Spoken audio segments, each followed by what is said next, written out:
Hello বন্ধুরা, বিজয়ার অনেক প্রীতি ও শুভেচ্ছা জানিয়ে আজকের ভিডিওটা শুরু করছি।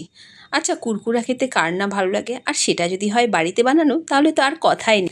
সে যাই হোক, এখানে এক বাটি পাস্তা নিয়েই গরম জলে সেদ্ধ বসিয়ে দিলাম। পাস্তাটা ওদিকে সেদ্ধ হতে হতে একটা মশলা রেডি করে নেব আমি। একটা বাটির মধ্যে নিয়ে নিলাম ম্যাগি মশলা, তাতে দিয়ে দিলাম একটু লঙ্কার গুঁড়ো, একটু লাল লঙ্কার গুঁড়ো আর সামান্য অল্প নুন দিয়ে মশলাটা ভালো করে মিশিয়ে সাইডে রেখে দিলাম। ততক্ষণে পাস্তাটা একদম সেদ্ধ হয়ে গেছে। জল থেকে পাস্তাটা ছেঁকে ছেঁকে তুলে একটা বাটিতে নিয়ে নিলাম। এবার ওই সেদ্ধ পাস্তার ওপর 1 চামচ কর্নফ্লাওয়ার আর একটু গোলমরিচের গুঁড়ো দিয়ে ভালো করে মিশিয়ে নিলাম।